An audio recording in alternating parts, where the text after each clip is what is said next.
Conversations across time. Conversations across time. Hi, I'm Mark Hoffman, former history teacher, now currently a proud member of the Conversations Across Time family. I'd like to introduce to you tonight's show. Tonight's show deals with two primary issues. One, Russia's quest for a warm water port as it explains Vladimir Putin's aggression in the Crimea and Ukraine. Also, we will discuss blunders made by the European powers during and after World War I that possibly led to the current conflicts in the Middle East. Welcome to Conversations Across Time. For those of you that were with us last week, you will recall that we were immersed in a very heated conversation. So what I'm going to do is introduce the panel to you, and we're going to pick up where we left off, because I think that anyone that is tuning in this time understands just how important this conversation is. So seated to my left is my friend and the co-host of Conversations Across Time from the very beginning, former Pennsylvania State Representative Babette Josephs. Welcome, Babby. Thank you. This is a great pleasure. I enjoy this. We enjoy you. We do. We do. Now, what we're going to do is we'll start with, seated to my right is Fyodor Dostoevsky. And of course, most of you know him as an author, but I don't know if most of you know that he was actually considered the father of modern psychology. And I welcome Mr. Dostoevsky. We hold you in such high esteem. Glad to be here, Lestravia.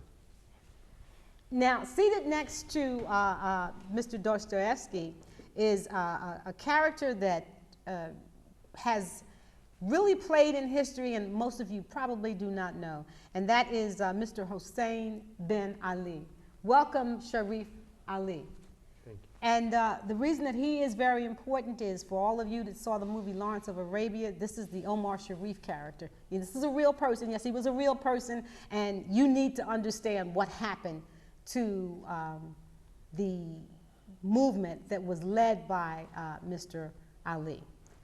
Seated next to Mr. Ali, opposite me again, is someone who, quite frankly, I love having on the show, because he's such a controversial figure, and we don't think that you know as much as you should know about former Secretary of State John Foster Dulles. Madam. Welcome, Secretary Dulles. Madam.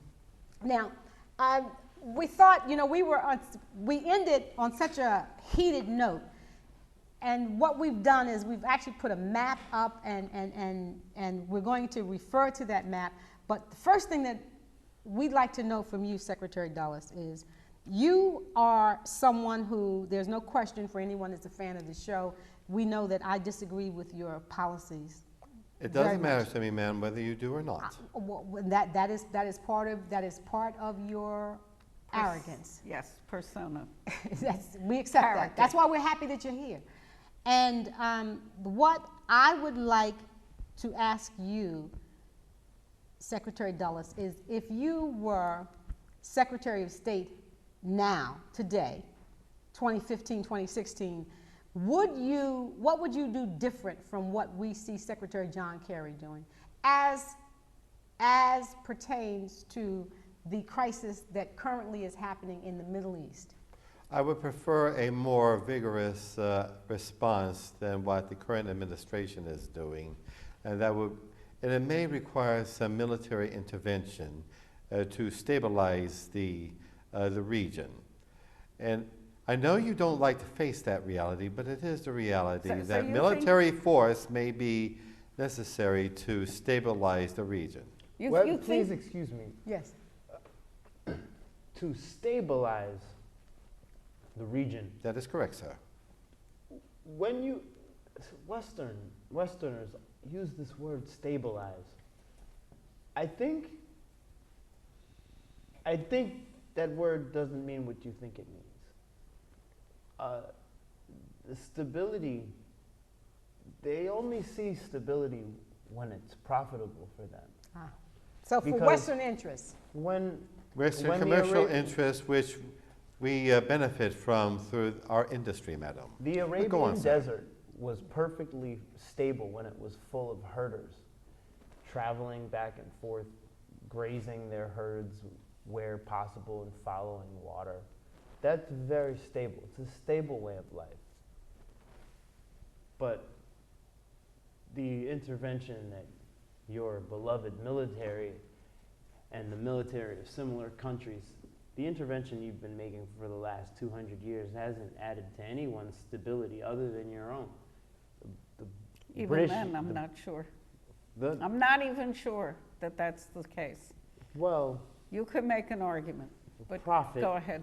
profit is the only form of stability that you recognize. But see, what they're saying, or what the secretary is saying, is that there are military solutions.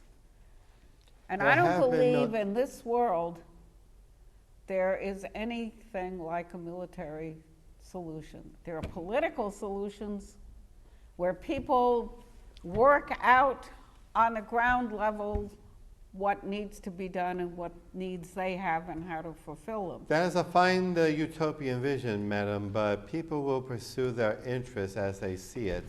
And there are very unstable situations in the world.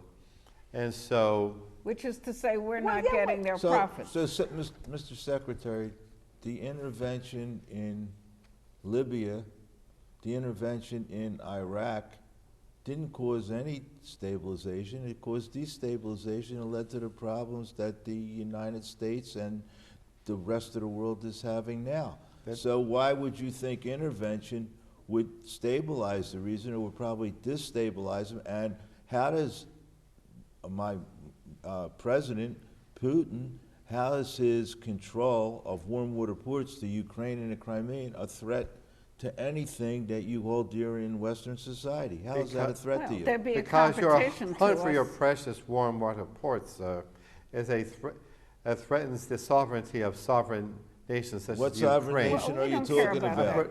Primarily Ukraine. Mr. Putin's government is constantly interfering in the internal affairs of Ukraine, constantly seizing the eastern provinces of But you know Ukraine. what- If So- you didn't ex- see, ex- if you didn't see the Ukraine as a valuable territory For NATO. as an ally, For NATO, you would have no correct. interest in their Exactly. sovereignty. Right, and I- Exactly right. That's not I- necessarily Exactly so, right. sir. I Exactly think the right. problem with Russia having warm water ports is then they become much more competitive with interests in the United States that are also commercial along the same lines. They So, fear China at least as much as they fear as they Russia. The should. United States fears no nation, sir. Okay, you know something, here's what I'd like to ask. Because I earlier, I certainly know that when the first part of this conversation, I alluded to the fact that you, as a participant, as a person who was present at the signing of the Treaty of Versailles, that you essentially welched on the agreement that you had with the Sharif. Now, certain things happen. Probably in- never had the intention of actually following No, through you- and- from the very beginning, but let's go ahead. No, but Sorry. you're right. You're absolutely Yeah. right.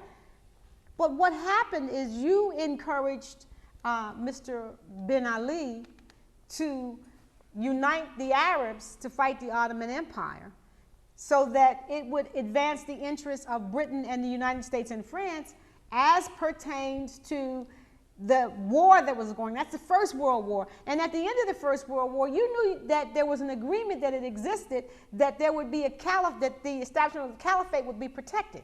But you did not live up to that agreement. And I guess we're all sitting here trying to figure out, in hindsight, why it is that you and the Western powers felt you had a right to divvy up the Middle East along the lines that you did, because that's what led to where we are That's now. what They didn't- military We were the They had powers. a- We were the dominant That's how powers what of military the solutions do. excuse me, madam, but we were the dominant powers of the world, the British and the French, and only they could maintain the stability required for these nations to develop proper and functioning nation states.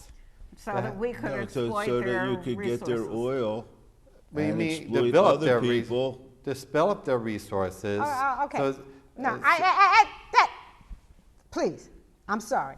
I guess sometimes I just get annoyed and because I hear you glossing over history, and I want to be clear. Let us talk about the fact that 1906, Secretary of the Navy for Great Britain was a man whose name we all know, Winston Churchill. And Winston Churchill realized as Secretary of Her Majesty's, or His Majesty's Navy, that it was in their best interest to use oil as opposed to coal to fuel their ships. Because coal England had, but that oil fueling the ships was going to be much more efficient. Now, then a commodity that Mr. Ben Ali and the Middle Eastern had an abundance of was oil. So essentially, you and your ilk decided that Mr. Ben Ali and his fellow compatriots didn't have a proper need for oil, but that the Western imperialist powers did. Now, that's just the stage that I'm setting. Anyone can jump in at any point, but I want to say that. Why is it that you and your people felt it was your divine right to take a commodity that existed in the Middle East, divvy up the Middle East according to the way that you wanted? This is a simple question Okay. to answer. And the answer comes from a very basic belief. You see, there is an idea that has existed for many years, this idea of the people of the book. Now, the faith of the Hebrews, the faith of the Christians, the faith, all of the Abrahamic faiths, Islam, Christianity, And I'm happy that Judaism, you make that extension, that they're all Abrahamic faiths. all of these faiths share a common legacy, but the followers of these faiths have, in many cases, made significant departures from the letter and the spirit of the laws they claim to follow. This idea of divine right to some territory, someone else's territory, is not supported by any of the books. It's not supported by the most holy Quran. It is not supported by the Torah, and is certainly not supported in any of the teachings of Jesus. It is the twisting of the words of faith. And you can never expect this poor lost soul to honestly make an accounting for the actions. And it surprises me greatly because, if I'm not mistaken, Mr. Secretary, your father was a minister, was he not? Yes, he was a very fine man, but it raised me to sincerely abide by my faith. I have acted upon that faith in my capacity as Secretary of State. I believe, I've always believed, I still believe, and I will continue to believe, that the United States of America is truly best suited after the Second World War to be the dominant power through its superior morality, its superior institutions, and the superior free enterprises. Oh yes, I do, See, madam. These Westerners are obsessed with dominance. That is the way the world is, sir. But Dominance why- or submission. but why are If you- you are not the dominant person, you are being taken advantage of. It is always better to be dominant than submissive. That Are you that saying sounds like because someone who they is are terrified not of being Christian dominated. countries? Yes, yes. Because Is they are that not your dominant. implication? Because Because they they are are not not- dominant countries, sir. I want to ask a question. Yes. He fears his own sword. I Yes. do That's why not he fear. points it at The everyone United else. States You fears know- nothing or nobody. But you know that one of the justifications you had is they were non-Christians. I did not say that, sir. I simply said that they had oil that they did not know they have the sense to develop, and we have developed it through our Seems like private they're enterprise developing it system. fine for But your themselves implication, right now. and last week when we were discussing that, you degraded the Islamic cultures of the Middle East. You said they weren't a great culture, and we had to correct you on that. So the implication I'm getting from you is you think that Western Christian culture is superior. That's the Because implication. it is. And when you look at the Superior to what? when you look at the Western culture compared to the Muslim culture of my day, you can see how much they need us to develop their oil industry and thus their civilization. It's the white man's burden all over Yes. again. That is true, What madam. would you say More about- true than you are willing to admit. I What would would you never say admit. about Mother Russia and our holy Christianity, Mr. Dulles? Your holy Christianity is very backward.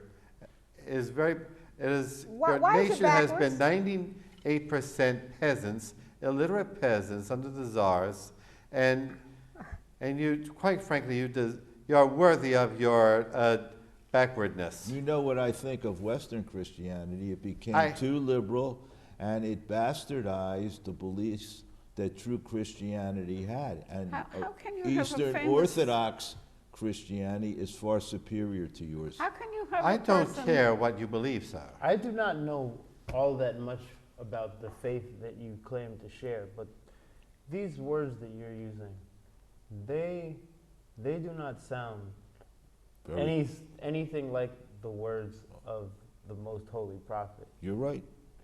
And they do not sound like the words of the prophet Jesus, peace Well, be they upon don't him. They are the sound words even of the logical. world as it truly is. They're not even logical. Here he's claiming 98% of the population was illiterate. We have a famous author who was read by millions of people in his own country. Was every person in God's sake.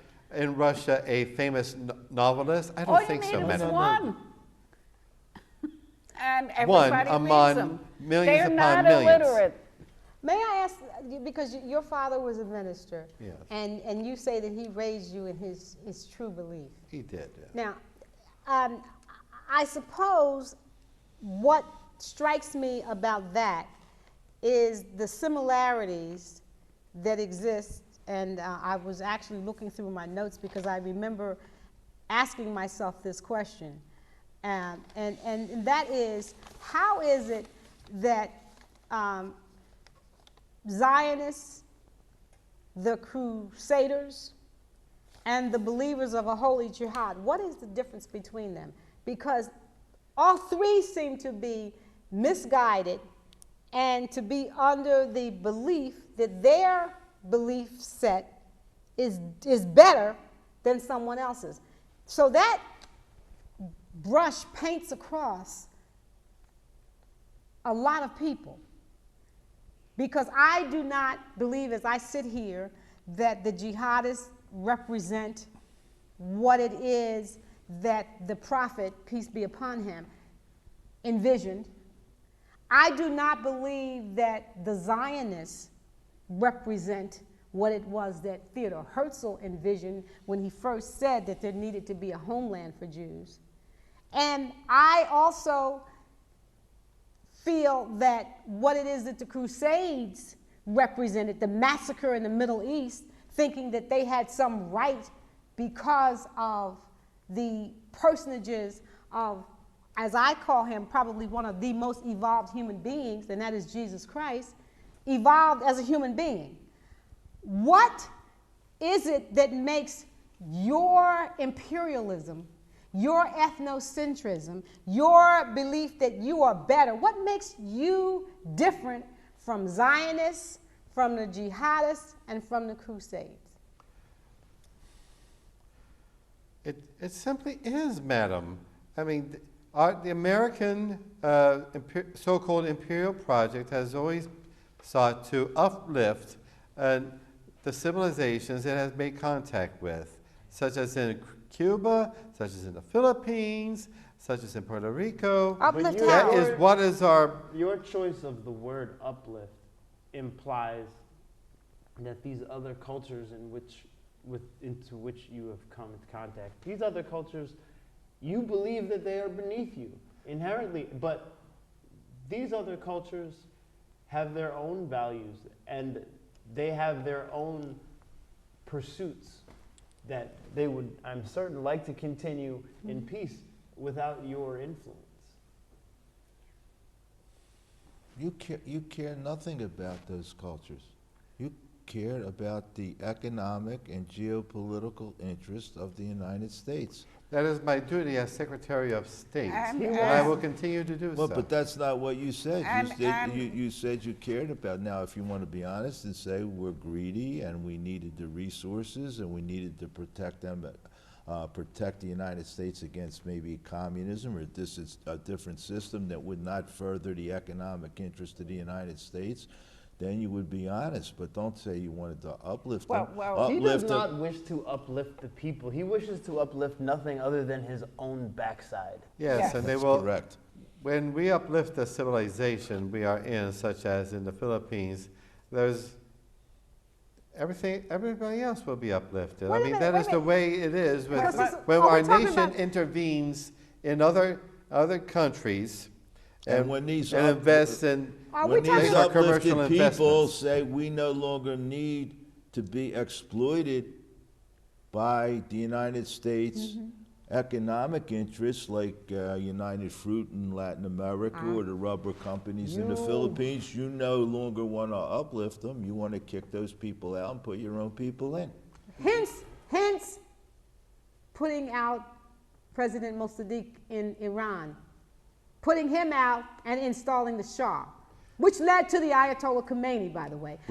Which led to what's going on right Exactly. But what I wanted to say about all of the three movements that you mentioned and much of the remarks from Secretary Dulles is military force. Get in there, we got bigger guns, use them. And my thesis is this does not work in the 21st century. In spite of your threatening nuclear war every single second on your brinkmanship, it could happen now. And this is too dangerous for us to go around in this world shooting up people and dropping bombs because it's just too dangerous. So there's no solution in my mind, and you can call me an idealistic person if you want to. I don't think we have any choice. Our solutions have to be political. now. Mr. Secretary, your background's law, correct? yes. Well, because obviously you've never studied history in great detail. I don't need to, sir. What do you mean? I, That's the I make dumbest statement history. I ever don't heard from a study He it. makes Secretary it, of he State. makes it, he makes it He up. makes it up as he goes along. You're right. As- That's incredible. That is Did that you is tell true, Did sir. you tell President Eisenhower that? I don't have to, sir. He has entrusted me with the foreign policy of the United States. Mr. Secretary, if we do not understand history, we cannot I don't get care if our- you do or not. Obviously, you We don't. cannot get ourselves out of any problem that we're in now. We cannot. We will repeat it, as the famous saying is. So it would behoove you to learn some history. But you know what I would, one of the things that I would like to see happen, and of course, we're not going to be able to end this conversation tonight. I mean, this will go on, and we know that. Because this is too important. We're talking about Syria, we're talking about the Ukraine, we're talking about exactly what's going on in the world today. And my thought is that your fingerprints are all over Middle Eastern policy, all over it.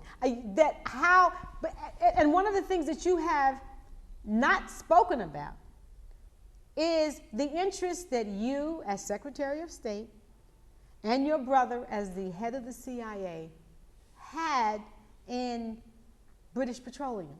See, you don't want. No one talks about that. I don't believe that we here as this panel are unique. I think that for some reason we are talking about something no one else wants to talk about. Because it is not relevant, madam.